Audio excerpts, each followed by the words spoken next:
Hello students, आज की इस वीडियो में हम ITI first year electrician trade theory का चैप्टर नंबर 15 पढ़ रहे हैं, जैसा कि आप जानते ही हैं। एंड आज की ये वीडियो यानी चैप्टर नंबर 15 का ये लेक्चर नंबर 3 होने वाला है। यानी अगर आपने पीछे के 2 लेक्चर्स को नहीं देखा है तो उन वीडियोस को आप देख सकते हो।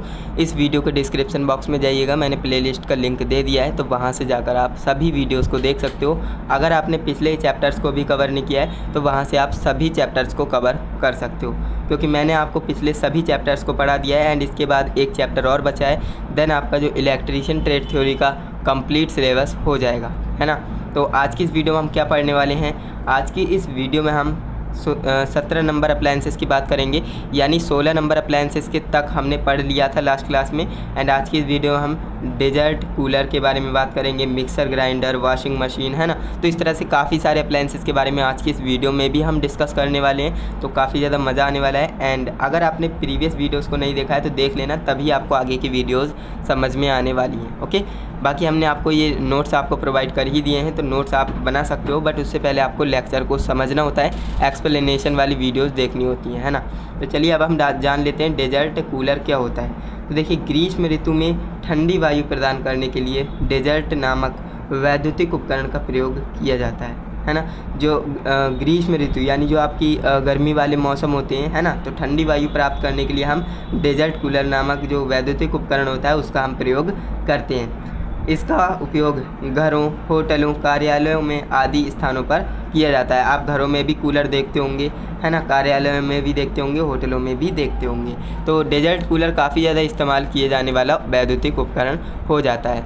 एंड इसके बाद मिक्सर ग्राइंडर, आप जानते हो भाई मिक्सर ग्राइंडर का इस्तेमाल काफ़ी ज़्यादा हो रहा है। पहले क्या हुआ करता था, देखिए पहले के समय में क्या होता था, सिलबट्टा बटना आप जानते होंगे, उससे जो हम मसाला पीसा जाता है। जो खाना बनाते हैं ना, आपकी मम्मी या फिर आपकी बहन खाना बनाती होंगी तो उनसे आप पूछिएगा, जब भी खाना बनाते हैं तो पहले के टाइम में, है ना, तो सिलबट्टा बटना हुआ करता था, है ना, जो कि पत्थर का हुआ करता था। उस पर हम मसाला पीस कर सब्जी के लिए बनाते थे। लेकिन आज के टाइम में जो है काफ़ी ज़्यादा जो है उपकरण आ गए हैं, इलेक्ट्रिकल उपकरण। तो मिक्सर ग्राइंडर जैसा उपकरण आ गया है, जिससे कि आप इलेक्ट्रिकल एनर्जी की सहायता से, है ना, जो इलेक्ट्रिकल लाइट जो इलेक्ट्रिकल लाइट है उसकी सहायता से आप बनाना शेक, मिल्क शेक और जो आप मसाले, चटनी वगैरह जो भी आप पीसना चाहते हो तो वो कर सकते हो।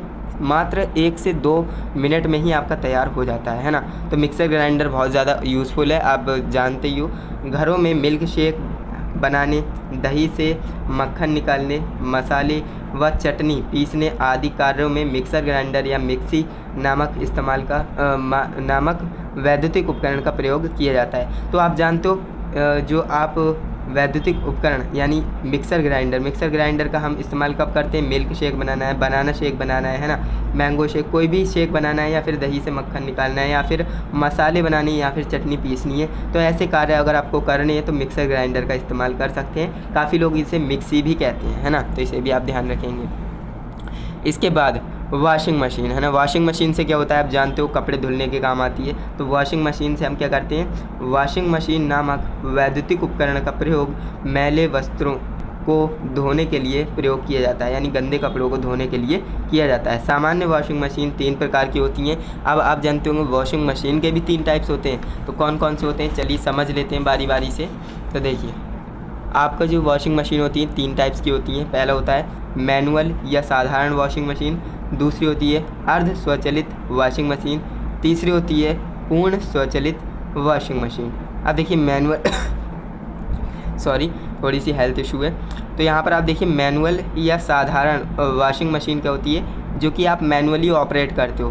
बटन दिए होंगे, दबाएंगे तो चालू होगी, दबाएंगे तो बंद होगी, है ना। तो उन्हें हम क्या कहते हैं? मैनुअल या साधारण वॉशिंग मशीन कहते हैं। लेकिन आज के टाइम में क्या हो गया है? स्वचालित यानी ऑटोमेटिक वाली वॉशिंग मशीन भी आ गई हैं, यानी उनमें कपड़े डालेंगे तो ऑटोमेटिक स्टार्ट हो जाएंगी एंड ऑटोमेटिक धुलने के बाद बंद भी हो जाएंगी। तो ये सारी चीज़ें होती हैं। लेकिन इनमें भी 2 टाइप्स होते हैं। कुछ वॉशिंग मशीन ऐसी हैं जो कि अर्ध स्वचालित वॉशिंग मशीन है, यानी कि आधी अपने आप से चलती हैं, बाकी आधी आपको मैनुअली ऑपरेट करनी रहेंगी।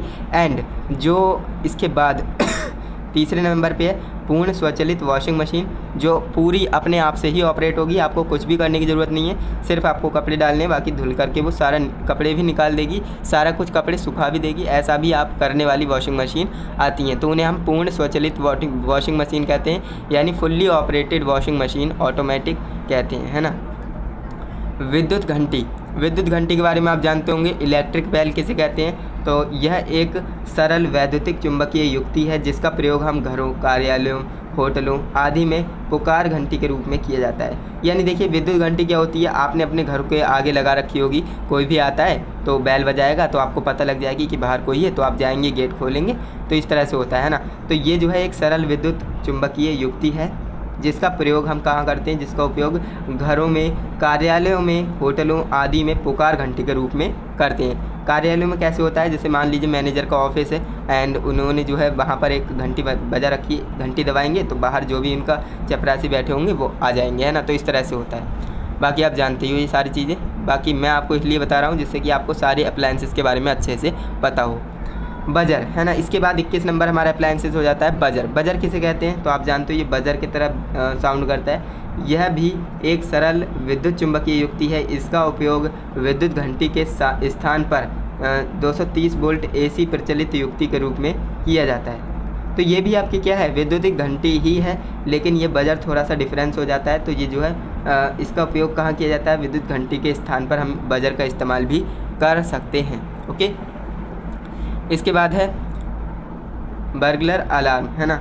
बर्गलर अलार्म किसे कहते हैं, ये अलार्म भी वैद्युतिक घंटी के स्थान वैद्युतिक घंटी के समान ही कार्य करता है, परंतु इनका मुख्य उद्देश्य घर की सुरक्षा से संबंधित होता है, बर्गलर अलार्म। तो इसे भी आप याद रखना।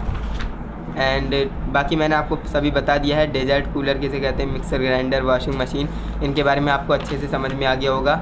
एंड वॉशिंग मशीन 3 टाइप्स की होती है, मैनुअल और अर्ध स्वचालित और पूर्ण स्वचालित, मैंने आपको बताया। वैद्युतिक घंटी के बारे में आपको अच्छे से बता दिया और बजर के बारे में बताया, बर्गलर अलार्म के बारे में बताया। एंड इसके बाद आपको करना क्या है, ये डायग्राम बना लेना है। ये डायग्राम आपके बुक में अवेलेबल हो जाएगा बजर का, है ना। ये बजर का चित्र है, आप बना लीजिएगा, आपके बुक में होगा, है ना। तो ये डायग्राम बनाना ज़रूरी हो जाता है। अगर आप डायग्राम नहीं बनाते हो तो हो सकता है आपके कॉलेज में कॉपी भी चेक ना करें टीचर, है ना। तो डायग्राम बनाना ज़रूरी है, इसीलिए आपको ये पेज दिए गए हैं, है ना। एंड इसके बाद हम बात करें कुछ और अप्लायंसेस के बारे में जान लेते हैं, जो कि हम नेक्स्ट पार्ट में, नेक्स्ट वीडियो में हम जान लेंगे, क्योंकि एक ही वीडियो में सभी के बारे में डिस्कस करना पॉसिबल नहीं है। बाकी वीडियो भी बड़ी बन जाएगी, कोई फ़ायदा निकलेगा नहीं, है ना। बाकी मैंने इस चैप्टर के नोट्स आपको प्रोवाइड कर ही दिए हैं, तो आप जाइएगा टेलीग्राम चैनल से, वहाँ से आप जो है नोट्स को डाउनलोड कर सकते हो, अपने सुंदर से नोट्स बना सकते हो एंड अपनी एग्ज़ाम की बेहतर तैयारी कर सकते हो। एंड काफ़ी स्टूडेंट्स एक गलती करते हैं, मैं आपको बता देता हूँ करते क्या है। मैंने उन्हें बता रखा है कि टेलीग्राम पर सभी चैप्टर्स के नोट अवेलेबल है, तो वो करेंगे क्या, वहाँ से जाएंगे और नोट्स डाउनलोड कर लेंगे एंड लिखवाना शुरू कर देंगे या फिर लिखना शुरू कर देंगे। लेकिन ऐसा आपको नहीं करना है। आपको करना क्या है, डाउनलोड तो कर लेना है, लेकिन आपने मान लीजिए ये लेक्चर देख लिया है, जो चैप्टर नंबर 15 का लेक्चर नंबर 3 देख लिया, जो भी मैंने आपको बताया। अब इसके बाद आप नोट करेंगे ना तो बेहतर तैयारी होगी आपकी, क्योंकि सारी चीज़ें आपको अच्छे से समझ में आएंगी। तो सिर्फ लिखने से काम नहीं होगा, आपको सारी चीज़ें समझना है, अच्छे से अंडरस्टैंड रखना है, तभी ये सारी चीज़ें फ़ायदेमंद होंगी। तो चलिए दोस्तों, आज के लिए बस इतना ही, मिलते हैं नेक्स्ट वीडियो में। तब तक के लिए जय हिंद, वंदे मातरम।